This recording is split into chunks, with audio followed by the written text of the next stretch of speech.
Hola, voy a hablar de Halloween, la película.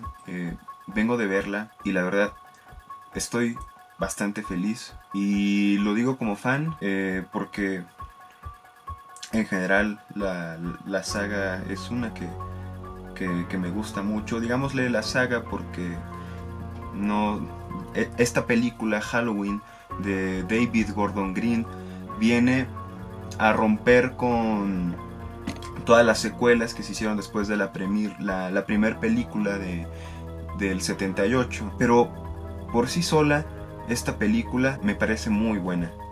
Me parece una película que sí se debe ir a ver porque hay una serie de elementos del terror con la cual está construida.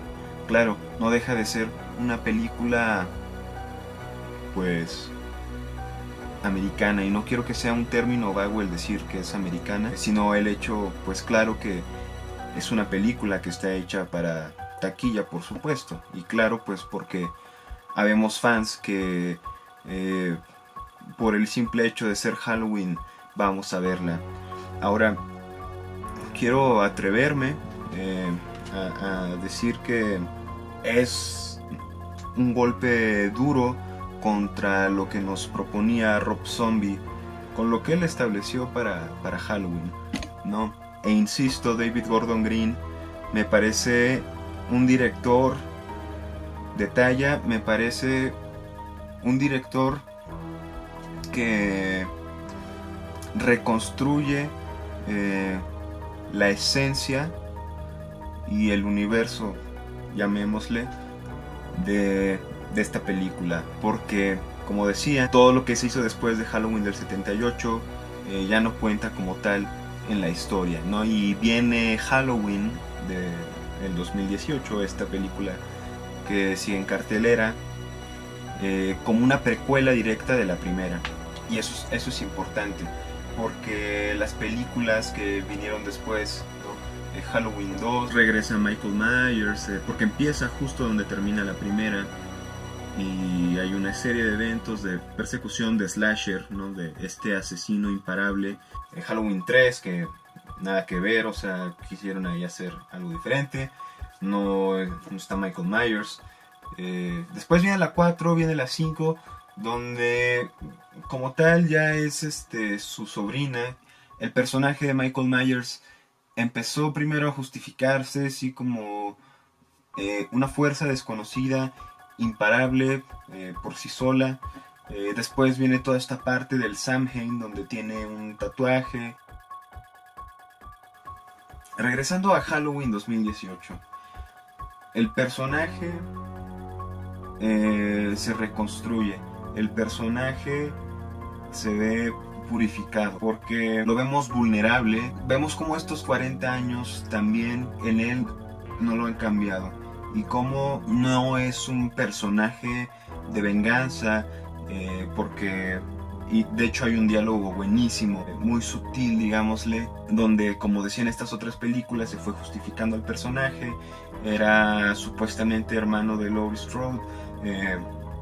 Y hay un diálogo en esta película donde la nieta de Laurie Strode está platicando con sus amigos y le dicen, oye, pero pues claro que se entiende, ¿no? Porque era su hermano y por eso quería matarla, ¿no? Y ella dice, no, esas fueron cosas que inventaron, pero no, entonces, pues claro, David Gordon Green está diciendo fuerte, ¿no? Y muy sutil y muy chido, es una forma muy chida porque construye esto nuevo para Halloween. Se introduce de una forma muy chida a Michael Myers y vemos este personaje que no habla, que es una característica muy importante de Michael Myers. El silencio y la máscara, ¿no? Claro, y es la mejor decisión, no habría por qué no hacerla, o sea, siempre lo vemos de espaldas cuando no tiene la máscara puesta, porque claro, verlo de frente, llegar a ver alguna facción, algún mínimo gesto, pues sería raro ver a Michael Myers sin la máscara, porque Michael Myers es la máscara también.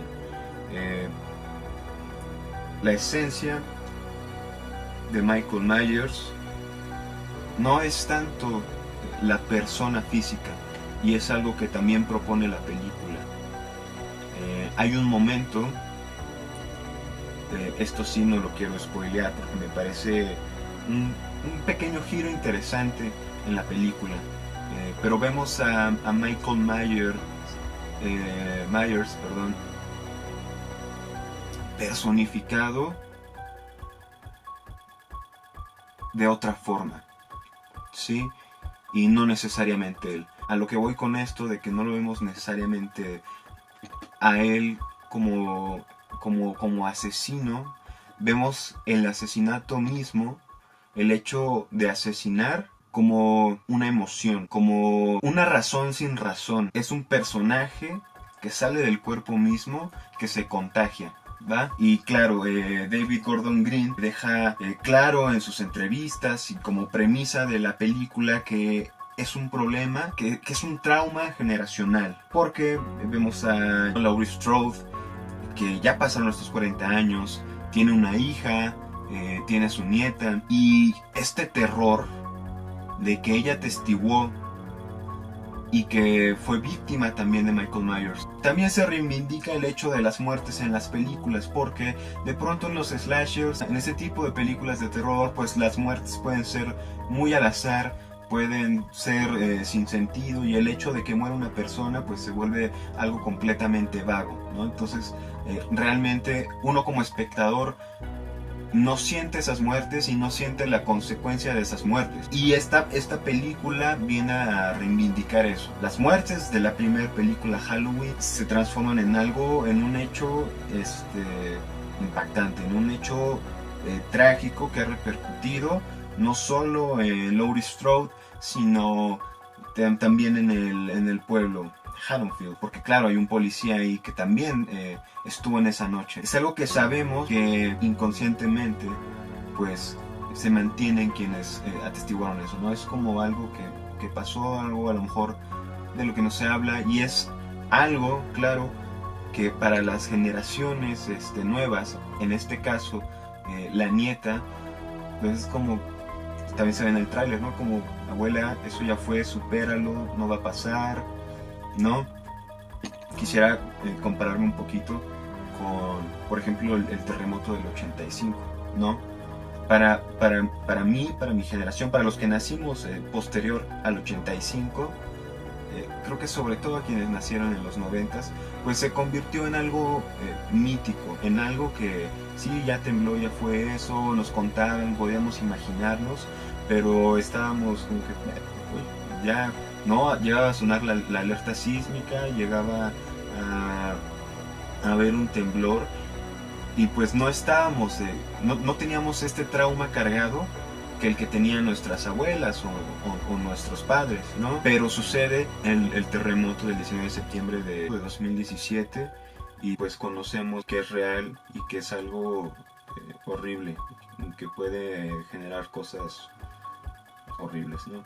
A lo que voy con esto es que conocemos ese terror. Deja de convertirse en mito y se transforma en una realidad, y se transforma en algo de lo cual sabemos que podemos ser vulnerables, de lo cual podemos ser víctimas. Y esto pasa en esta película, lo cual me parece pues muy fregón, porque justo la nieta de Laurie Strode era muy escéptica a la figura de Michael Myers, y Laurie Strode vive aterrada, o sea, ha vivido estos 40 años aterrada de la idea, no solo de la imagen, sino de la idea de Michael Myers. Y este terror, este miedo, lo ha transmitido a su hija. Tanto que su hija ve a su madre, ve a Laurie Strode como alguien paranoica, ¿no? Que llega a volver incómodas las reuniones familiares, alguien indeseable por su trauma, porque puede externarlo. Y la nieta está en este punto de no conocer y no suceder, porque no conoce, como conoció su mamá, el trauma hecho acción. Ya verán en la película por qué, a qué me refiero con eso del trauma hecho acción, ¿no? Cómo se transmitió el trauma de Laurie Strode a su hija, y cómo justo es algo mítico para la nieta. Creo que eso es lo importante en esta película, creo que ese es el terror, el miedo más grande. Más que el hecho de suspenso, de saber dónde está Michael Myers, de que está escondido, del asesinato por sí. Tiene una fuerza, tiene un sentimiento detrás que lo hace fuerte, y no hablo de él físicamente, porque ya lo es, ¿no? Sino que hablo de que hace el personaje fuerte, lo hace un agente que con su simple mirada, que con su simple presencia ya es terrorífico. Es algo que en las películas anteriores pues no se transmitía tanto. Era más la cuestión, digamos, de screamers, ¿no? El hecho de los gritos, el hecho de la sorpresa, nada más porque sí, ¿no? O sea, en la pantalla oscura y de repente aparece el personaje con el cuchillo, el grito y te espantas, brincas. Claro, sucede, ¿no? Porque pues es un elemento que está integrado, pero no es por sí mismo, porque hay terror, hay miedo sin necesidad de ver a Michael Myers en pantalla, porque el terror que habita a los personajes se transpira, se respira. Y eso es algo muy importante y es algo que le aplaudo mucho a David Gordon Green. Claro, creo que puede haber una película siguiente. Hay una pauta en el final que creo que podría dar pie para una siguiente entrega bajo ya esta dirección de la historia que se estableció. Yo creo que por sí sola, si solo fueran estas dos películas, Halloween de 1978 y Halloween de 2018, está establecida, está completa. La recomiendo, sí, la recomiendo ampliamente. Vayan a verla. Son películas que tienen que verse en el cine. Es importante verla en el cine. De pronto esta situación de que recomiendan películas de terror y las vemos en casa, pues pueden omitirse muchas cosas. Les recomiendo que escojan un buen lugar donde el audio favorezca a la experiencia de la película, donde puedan verla bien. No la vean en 3D. Véanla simple, véanla normal, pero véanla en el cine. También en su idioma original es muy importante por la cuestión. El doblaje no es malo, pero obviamente son Scream Queens. Escucharlas en su audio original pues es importante, ¿no? Porque le agrega algo bastante chido a la película. Vayan a ver Halloween de David Gordon Green. John Carpenter, está involucrado, hace la música también para esta película, como en la primera. Él escribió, él la dirigió y compuso la música. Está involucrado, no muy directamente, en el guion no está involucrado directamente, pero sí en la parte de producción, y hay momentos musicales muy chidos, hay momentos sonoros en la película muy chidos, por lo cual también vale la pena ir a ver Halloween. Algo importante que quiero recalcar es el hecho que mencioné. Michael Myers es una fuerza. Lo van a ver en la película, lo van a ver. Fíjense en el cuchillo de Michael Myers al final. ¿Dónde está? Fíjense dónde está y sabrán a qué me refiero. Otro dato interesante es que Nick Castle regresa como Michael Myers. Es algo que le da todavía más fuerza a Halloween. Nick Castle como Michael Myers una vez más. Le da una imagen, le da un porte muy siniestro, impone. La presencia de Nick Castle sin la máscara hace todavía más terrorífico al personaje y es algo muy fregón. También es una de las razones por las cuales vale mucho la pena ir a ver Halloween. Nick Castle de regreso en Halloween.